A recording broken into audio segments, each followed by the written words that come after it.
Circuito elétrico com carinho para você.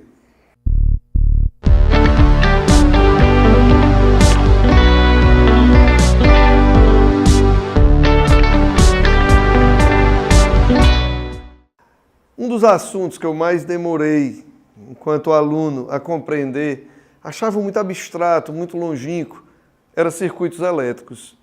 E, amigos, nós decidimos fazer, apesar de serem vídeos curtos, nós decidimos fazer uma sequência de vídeos para tentar trazer para aquele aluno totalmente fora do jogo em eletricidade, que ele passe a entrar no jogo. O que é que nós pedimos como compreensão técnica? Se eu usar toda a linguagem técnica necessária, vai ser ruim para você. Eu vou tentar usar o máximo de simbologias, tá? Nós vamos tentar usar uma didáticazinha diferente para fazer com que circuitos elétricos se tornem uma coisa mais compreensiva.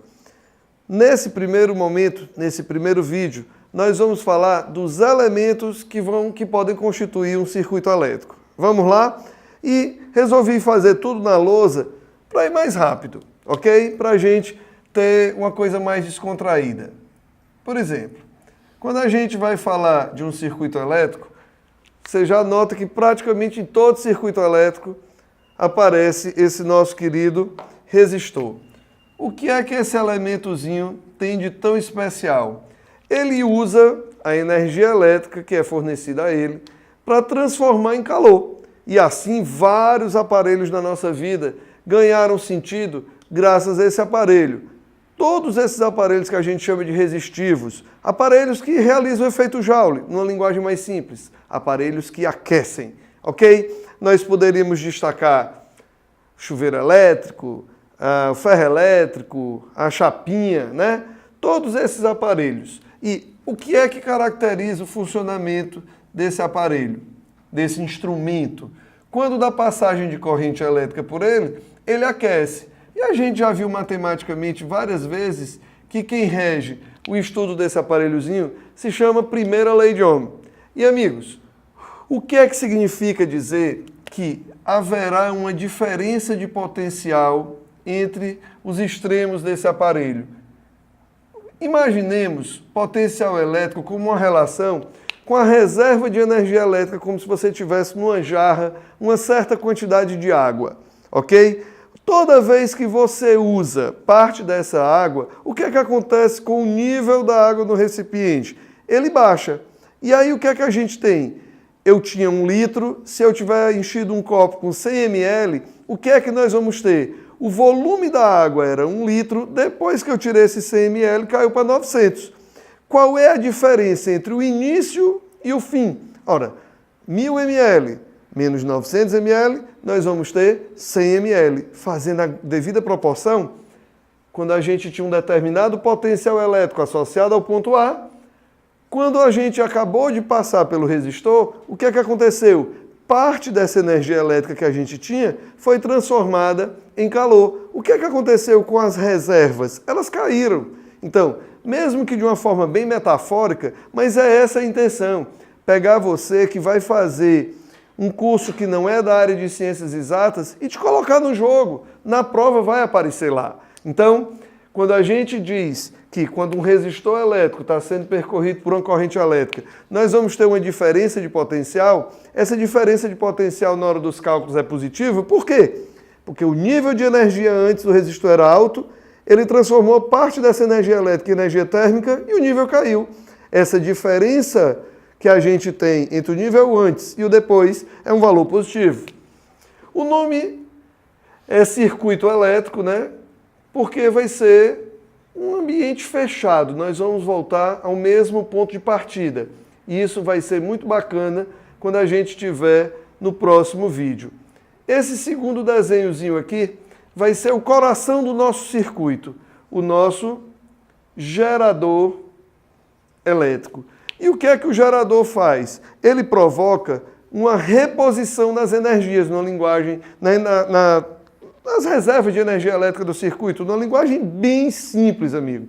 Por isso que a gente diz que ele provoca uma alta no potencial elétrico, tá? Você ainda pode esquematicamente imaginar aqui, ó, se a corrente elétrica está vindo, olha, você ainda tem essa analogia de ele provoca uma alta no potencial elétrico. Por isso que a DDP num gerador, quando você está lá fazendo os cálculos de um circuito elétrico, por isso que ela é negativa.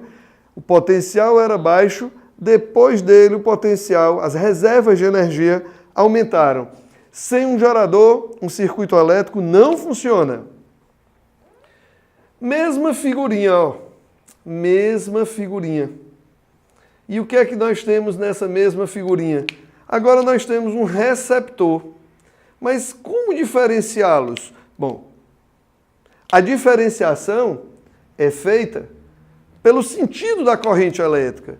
E, meus amigos, observem, quando a corrente elétrica está percorrendo, não vamos discutir se isso é o sentido convencional.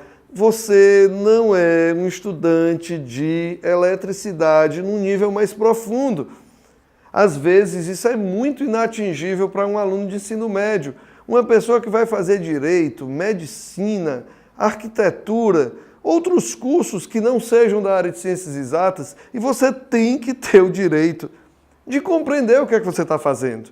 Então, olhem só, a gente diferencia um gerador de um receptor pelo sentido da corrente elétrica. Na hora que a gente for resolver as questões, vocês vão ver que a gente chama isso aqui de força eletromotriz, força contra-eletromotriz, mas no momento a gente está apenas analisando os elementos constituintes de um circuito elétrico. No nosso circuito elétrico vão aparecer alguns aparelhos de medida. Um dos que eu poderia destacar é o amperímetro. Ora, o que é que o amperímetro faz? O amperímetro, ele diz qual a intensidade da corrente elétrica que está percorrendo no circuito. Que característica seria interessante? Ora, seria interessante que, se a corrente que vai passar nesse amperímetro é a mesma que vai passar nesse resistor, seria interessante lembrar, não é para ele provocar nenhuma mudança, nenhum consumo de energia, digamos assim. E por isso que dizemos que amperímetros ideais possuem uma resistência muito baixa, porque ligados em série, para que ele meça a mesma corrente que passa naquele ramo analisado. Temos também um voltímetro. Bom, o voltímetro, por sua vez, ele tem o papel, amigos, de nos falar qual foi o valor dessa diferença de potencial entre os pontos antes e depois daquele aparelho em funcionamento. E ó, se a DDP de A para B por ambos os caminhos tem que ser a mesma, posto que eles estão em paralelo, o que é que eu poderia destacar? Para que não passe corrente elétrica pelo voltímetro, para que essa corrente quase que na sua integralidade passe pelo resistor, a corrente pelo voltímetro tem que ser muito baixa. O que é que a resistência de um voltímetro ideal tem que ser? Elevadíssima. Vale a pena destacar também um elemento chamado chave, é um interruptor. Isso aqui é uma chave aberta, isso aqui é uma chave fechada. E, amigos, a gente nasceu e se criou mandando abrir a luz e fechar a luz. Então, quando a gente fala de uma chave aberta, tome cuidado, em eletricidade, chave aberta, nós estamos mandando abrir o circuito, desligar uma lâmpada, por exemplo. Quando a chave está fechada, ligar. Um outro elemento que aparecerá na nossa brincadeira será um elementozinho chamado fio terra ou aterramento. Amigos, na prática, a presença desse aparelho significa dizer de que aquele circuito está protegido de qualquer tipo de eletrização extra, qualquer tipo de desconforto que venha a haver em uma possível eletrização, pelo fio terra ele vai deixar. Vamos falar de forma mais prática. A presença desse elemento não modifica em nada a resolução da sua questão, ok? Em nada. E para podermos continuar o nosso estudo, haverá também, em alguns momentos, a presença de um elementozinho chamado fusível. O fusível simplesmente é um dispositivo de proteção que se coloca no circuito para limitar qual a quantidade de corrente elétrica que percorrerá o nosso circuito. De posse dessa primeira informação, no próximo vídeo você vai acompanhar uma aplicaçãozinha mais interessante. Lembramos, resistores provocam queda nas reservas de energia. DDP desse elemento, positivo. Geradores provocam elevação nas reservas de energia. DDP desse elemento, negativo. Era pequeno e ficou alto. É uma relação entre o antes e o depois.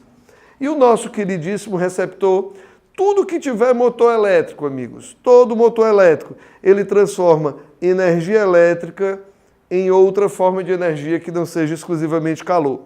Esperamos que nesse primeiro momento tenha ficado clara a apresentação dos elementos. Te aguardo no próximo vídeo para fazermos a montagem de um circuito e você analisar, dando muita ênfase ao que a gente chama de DDP no circuito, ok? Até o próximo vídeo.